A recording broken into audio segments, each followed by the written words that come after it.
Hello friends, स्वागत है मेरे यूट्यूब चैनल एडुकेटर अड्डा पे। आज का हमारा टॉपिक है असाइनमेंट प्रॉब्लम।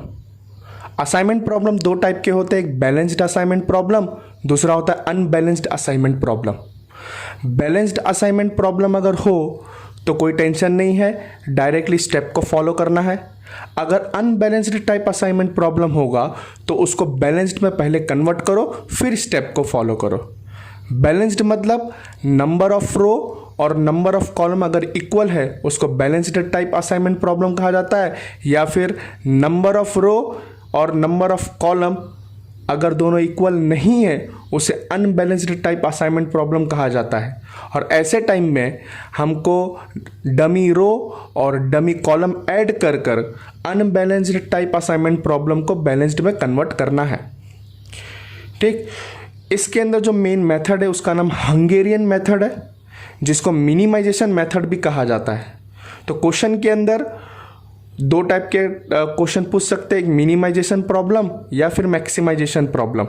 मिनिमाइजेशन प्रॉब्लम होगा तो हंगेरियन मेथड के जो स्टेप्स है उसको डायरेक्टली फॉलो करना है।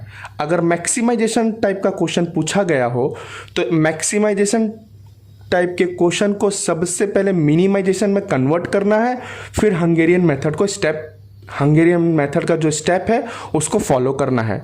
चलो प्रॉब्लम के मदद से हम सीखते हैं कि हंगेरियन मेथड का इस्तेमाल कर कर असाइनमेंट प्रॉब्लम को सॉल्व कैसे किया जाता है। जैसे मैंने प्रॉब्लम नंबर 1 लिया है जो कि GTU Gujarat technology university GTU examination के अंदर मई 2014 के अंदर ये क्वेश्चन पूछा गया था। तो क्वेश्चन है ABC company wants to find out the minimum time required. Specify किया है क्वेश्चन के अंदर मिनिमम टाइम रिक्वायर्ड। इसका मतलब ये क्वेश्चन मिनिमाइजेशन वाला है, मिनिमाइजेशन टाइप का क्वेश्चन है। तो हमको डायरेक्टली हंगेरियन मेथड का स्टेप फॉलो करना होगा। तो minimum time required to complete the 4 task by available 4 worker with him so that can take another order from the other party. Following matrix given the time in hours for each worker for each job. ये question format दे दिया है कि 4 worker है, 1 2 3 4 और corresponding 4 job है ABCD। हमको इस तरीके से असाइनमेंट करना है कि इनका जो मिनिमम टाइम रिक्वायर्ड ये चारों 4 टास्क करने का है वो कम से कम टाइम लगे। तो मिनिमाइजेशन टाइप का प्रॉब्लम है तो हंगेरियन मेथड को डायरेक्टली अप्लाई करना है। तो डायरेक्टली अप्लाई करने से पहले चेक कर लो कि ये बैलेंस्ड टाइप असाइनमेंट प्रॉब्लम है कि अनबैलेंस्ड। एक तो हम लोग ने क्लासीफाई कर दिया मिनिमाइजेशन टाइप का प्रॉब्लम है तो डायरेक्टली स्टेप फॉलो करना है। दूसरा चेक करना है कि ये बैलेंस्ड है कि अनबैलेंस्ड। अनबैलेंस्ड होगा तो डमी रो या डमी कॉलम ऐड करके इसको बैलेंस्ड में कन्वर्ट करना होगा। बट यहाँ पे मैं जब देख रहा हूँ तो यहाँ पे 4 रो है और 4 कॉलम है ABCD। तो ये 4x4 टाइप का टेबल है, तो 4 रो और नंबर ऑफ रो और नंबर ऑफ कॉलम दोनों सेम है। तो ये बैलेंस्ड टाइप का असाइनमेंट प्रॉब्लम है। और बैलेंस्ड टाइप के असाइनमेंट प्रॉब्लम के अंदर हम हंगेरियन मेथड को डायरेक्टली स्टेप को फॉलो करना है। तो स्टेप ऐसा है कि सबसे पहले स्टेप के अंदर जैसे टेबल दिया होगा तो हम लोग ने चेक कर लिया कि बैलेंस्ड है कि अनबैलेंस्ड, तो बैलेंस टाइप। तो ये बैलेंस्ड टाइप मिनिमाइजेशन वाला प्रॉब्लम है। तो स्टेप के अंदर ऐसा है कि सबसे पहला काम हमको करना है रो ऑपरेशन। क्या काम करना है हमको? Row operation. रो ऑपरेशन मतलब ऐसा है कि हर रो को स्कैन करना है। उस रो के अंदर जो मिनिमम नंबर होगा उस मिनिमम नंबर को हर नंबर के साथ माइनस करना है। एग्जाम्पल, पहले वाले रो के अंदर मैं चेक कर रहा हूँ, स्कैन कर रहा हूँ, तो इसके अंदर मिनिमम नंबर 10 है। तो 10, तो ये 10 नंबर सारे नंबर के साथ माइनस कर दो। तो हमारा 24 माइनस 10 कितना हो जाएगा? 14 हो जाएगा। 10 माइनस 10 0, 21 माइनस 10 11 और 11 माइनस 10 1। इसी तरह का यहाँ पे अगर मैं चेक करूँगा तो यहाँ पे भी मिनिमम नंबर 10 है, तो यहाँ पे 14 माइनस 10 यहाँ पे 4 बचेगा। ये 22 माइनस 10 12 बचेगा, यहाँ पे 0 बचेगा। 15 माइनस 10 5 बचेगा। इसी तरह थर्ड वाले अगर रो की बात करूँगा तो थर्ड वाले रो के अंदर जो मिनिमम नंबर हमारा हम देख पा रहे हैं तो यहाँ पे 15 मिनिमम नंबर है, तो 15 माइनस 15 0, 17 माइनस 15। इस तरीके से सारे के सारे रो का ऑपरेशन करना है। तो ये रो का ऑपरेशन करने के बाद इस तरीके से टेबल हमको जनरेट होगा। जो हम लोग ने पहला काम किया रो ऑपरेशन के सारे रो के अंदर से जो स्कैन करके जो मिनिमम वैल्यू है उसको कंसीडर करके सारे नंबर के साथ सब्ट्रैक्ट कर दिया। हर रो के लिए इंडिविजुअल मिनिमम नंबर चेक करके उसको माइनस कर देना। सेकेंड स्टेप ये है कि कॉलम ऑपरेशन, जिस तरीके से हम लोग ने रो ऑपरेशन, रो के अंदर जो मिनिमम नंबर था सारे नंबर के साथ माइनस कर दिया, इस तरीके से मैं कॉलम ऑपरेशन की बात करूं तो कॉलम ऑपरेशन के अंदर अगर मैं पहला कॉलम देख रहा हूं कि इसके अंदर मिनिमम नंबर क्या है 0, तो पहला कॉलम एज इट इज आ जाएगा, कोई चेंजेस नहीं रहेगा। दूसरे वाले कॉलम के अंदर भी मिनिमम नंबर 0 है तो पूरा दूसरा का दूसरा कॉलम भी एज इट इज पूरा सेम टू सेम आ जाएगा, कोई चेंजेस नहीं रहेगा। अगर मैं थर्ड कॉलम को चेक कर रहा हूं तो थर्ड कॉलम के अंदर भी मिनिमम नंबर 0 है तो पूरा का पूरा कॉलम इस तरीके से आ जाएगा।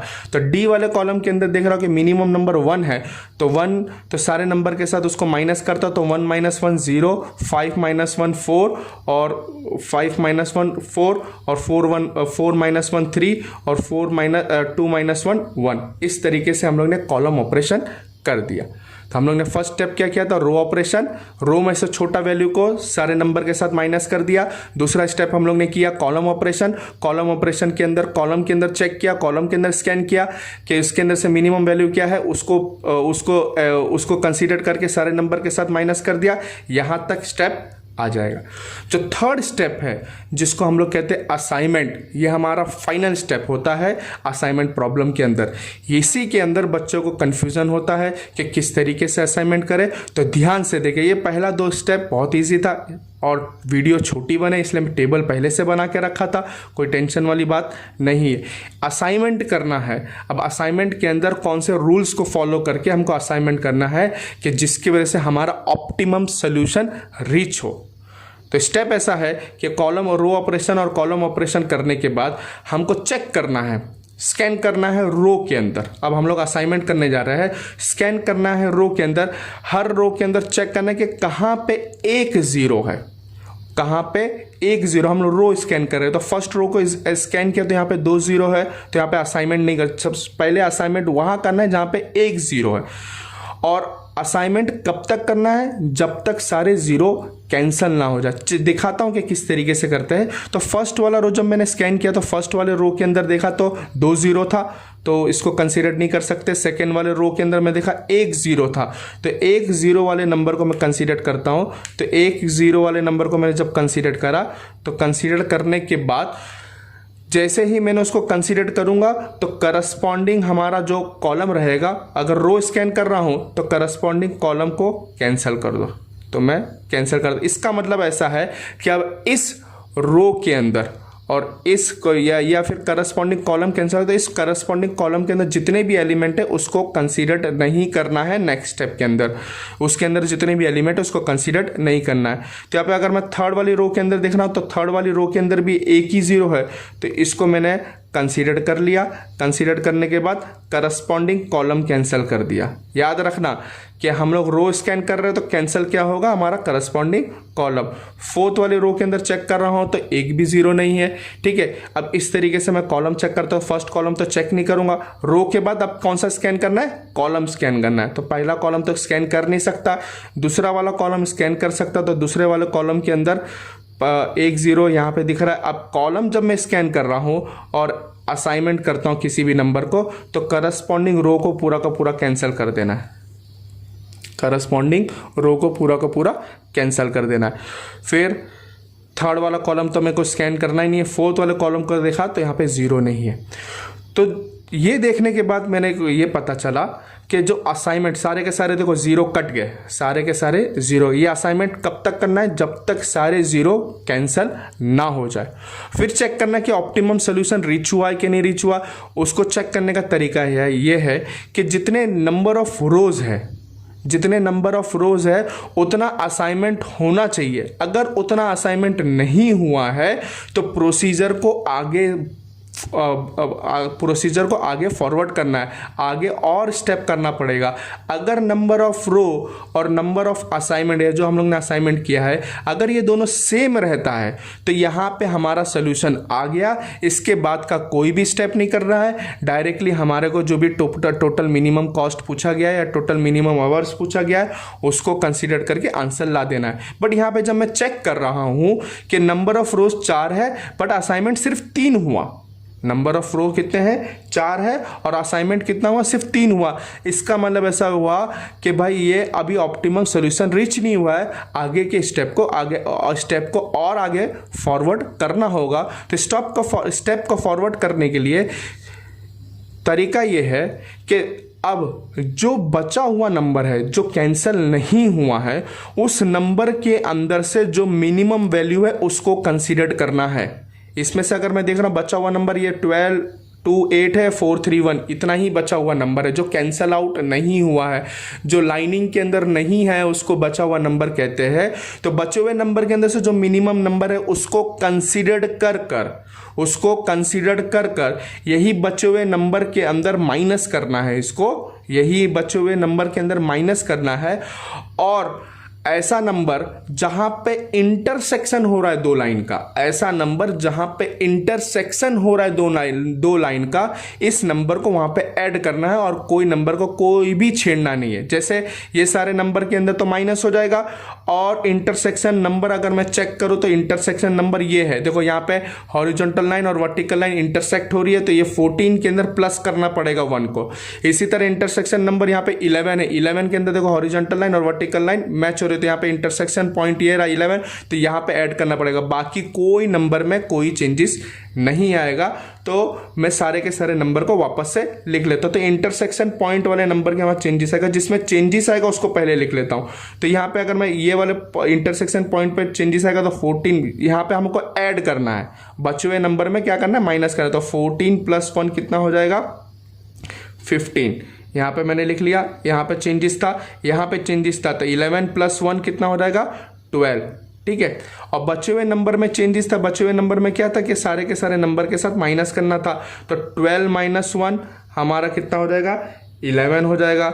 इसी तरह 2 - 1 हमारा 1 हो जाएगा। इसी तरह 8 - 1 7 हो जाएगा, ठीक है। फिर उसके बाद यहाँ पे चेंजेस होगा पूरा का पूरा। यहाँ पे जब चेंजेस कर रहे हैं तो क्या हो जाएगा 4 - 1 3 हो जाएगा और 3 - 1 2 हो जाएगा और 1 - 1 0 हो जाएगा। तो यहाँ पे कितना बचेगा 3 बचेगा, फिर 2 बचेगा, फिर 0 बचेगा, इस तरीके से। और बाकी सारे नंबर सेम रहेंगे। तो बाकी सारे नंबर क्या थे, यहाँ पे 0 था, यहाँ पे 0 था, यहाँ पे मैं अगर देख रहा हूँ तो 4 था, 0 था, 0 था। यहाँ पे मैं चेक कर रहा हूँ तो यहाँ पे क्या था 0 था, 5 था, 3 था। ये तरीका है कि अगर ऑप्टिमम सोल्यूशन रीच नहीं हुआ है तो आगे का स्टेप इस तरीके से करते हैं। वापस से असाइनमेंट करना चालू करना है। असाइनमेंट करने का तरीका क्या है कि हमको हॉरिजॉन्टल स्कैन करना है और वर्टिकल स्कैन करना है। सबसे पहले हमको हॉरिजॉन्टली स्कैन करना है और जहां पे भी एक 0 है उसको एलोकेट करना है। तो हम लोग चेक करें तो फर्स्ट वाले रो में 1 0 नहीं है, 2 0 है, तो इसको हम लोग इग्नोर करते हैं, आगे जाते हैं। सेकेंड वाले रो के अंदर देख रहा हूँ तो सेकेंड वाले रो के अंदर 1 0 यहाँ पे दिख रहा है, तो इसको मैं असाइनमेंट कर दिया। तो करस्पॉन्डिंग हमारा कॉलम कैंसिल हो जाएगा, तो कैंसिल कर दिया। इसी तरह थर्ड वाले रो के अंदर देखा 1 0 है, तो हाँ थर्ड वाले रो के अंदर भी 1 0 है, तो इसको कंसीडर कर लिया। कंसीडर करने के बाद करस्पॉन्डिंग कॉलम कैंसिल कर दिया, कोई बात नहीं। फोर्थ वाले के अंदर भी देखा, फोर्थ वाले रो के अंदर भी अब ये कैंसिल जब हो गया था तो एक ही बचा था, तो इसको हम लोग ने सिलेक्ट कर लिया। सिलेक्ट करने के बाद करस्पॉन्डिंग कॉलम हम लोग ने कैंसिल कर दिया। अब सारे रो को स्कैन कर लिया, अब कॉलम को स्कैन करना है। कॉलम में मैं देख रहा हूँ कि पहला, तीसरा और चौथा कॉलम तो कैंसिल ही होगा, तो सेकंड कॉलम को ही हम लोग को सिलेक्ट करना पड़ेगा। सेकंड कॉलम में देखा हाँ 1 0 है, तो 1 0 यहाँ पे एलोकेट करके हॉरिजॉन्टल लाइन कैंसिल कर दिया। अब मैंने देख लिया कि सारे के सारे 0 कैंसिल हो चुके हैं और फिर हमको चेक करना है कि ऑप्टिमम सोल्यूशन रीच हुआ है कि नहीं रीच हुआ है। तो मैंने क्या देखा कि यहाँ पे 4 रो थी और 4 असाइनमेंट हो चुके, तो इसका मतलब ऐसा है कि हमारा ऑप्टिमम सोल्यूशन रीच हो चुका है। अब ऑप्टिमम सोल्यूशन रीच होगा तो हम लोग को क्या करना था कि ऑप्टिमम हम लोग को टाइम फाइंड करना था, क्योंकि मिनिमम टाइम फाइंड करना था। तो मिनिमम टाइम चेक करते हैं कैसे फाइंड कर सकते हैं। तो फर्स्ट वाले के अंदर असाइनमेंट कहाँ हुआ, फर्स्ट वाले असाइनमेंट कहाँ हुआ, हमारा बी पॉइंट पे हुआ, तो मैंने लिख दिया फर्स्ट का बी पे हुआ। सेकेंड का असाइनमेंट कहाँ हुआ, सी वाले पॉइंट पे हुआ, तो सी पॉइंट लिख लिया, ठीक है। फिर उसके बाद हमारा थर्ड का असाइनमेंट, थर्ड वाले वर्कर का असाइनमेंट कहाँ हुआ, थर्ड वाले वर्कर का असाइनमेंट हमारा ए पॉइंट पे हुआ। इसी तरह फोर्थ वाले असाइनमेंट, फोर्थ वाले वर्कर का असाइनमेंट कहाँ हुआ, डी वाले पॉइंट पे हुआ। ये हम लोग ने लिख लिया। इसका लिखने का रीज़न ऐसा है कि यही असाइनमेंट पे करस्पॉन्डिंग क्वेश्चन के अंदर नंबर क्या है वो चेक करके सबको प्लस करना है। जिस तरीके से इस पोजीशन पे नंबर क्या है, इस पोजीशन पे नंबर क्या है, इस पोजीशन पे नंबर क्या है, इस पोजीशन पे नंबर क्या है, आपको गलती नहीं करना है। हमको ये असाइनमेंट जब हमको मिल जाए, असाइनमेंट को ओरिजिनल क्वेश्चन के साथ कंपेयर करना है। कंपेयर करते हैं हम लोग ओरिजिनल क्वेश्चन के साथ। अगर मैं क्वेश्चन की बात करूँ तो हमारा क्वेश्चन ये रहा। क्वेश्चन हम लोग यहाँ पे रख लेते हैं। क्वेश्चन को मैंने जब रखा, क्वेश्चन को यहाँ पे रख लेता हूँ, तो हमारा फर्स्ट पोजीशन के लिए बी वाला था, तो बी वाला हमारा कौन सा नंबर है यहाँ पे, 10, तो हम लोग ने लिख लिया 10 प्लस, सबको प्लस करते जाना है। सेकेंड वाले के लिए सी था, तो सेकेंड वाले के सी की बात करो तो यहाँ पे भी 10 है, तो 10 लिख लिया। इसी तरह थर्ड वाले की बात करो तो थर्ड वाले के लिए क्या था, ए था, तो यहाँ पे 15, तो प्लस 15 कर लिया। फिर प्लस फोर्थ वाले के लिए था क्या था, डी था, तो यहाँ पे मैंने 13 कर लिया। तो हम लोग इसको अगर टोटल करते हैं तो 10 प्लस 10 20, 20 प्लस 15 35 प्लस 13, हमारे आंसर आ जाएगा 48 आवर्स। इस तरीके से हंगेरियन मेथड को इस्तेमाल किया जाता है। इसके बावजूद भी अगर आपको कोई डाउट हो तो आप कमेंट बॉक्स में ज़रूर पूछें। वीडियो अच्छी लगी हो तो लाइक ज़रूर करना, और अभी तक चैनल को सब्सक्राइब ना किया हो तो सब्सक्राइब कर लीजिए। आगे की वीडियो के लिए नोटिफिकेशन के लिए बेल आइकन पे क्लिक कर दीजिए। Thank you.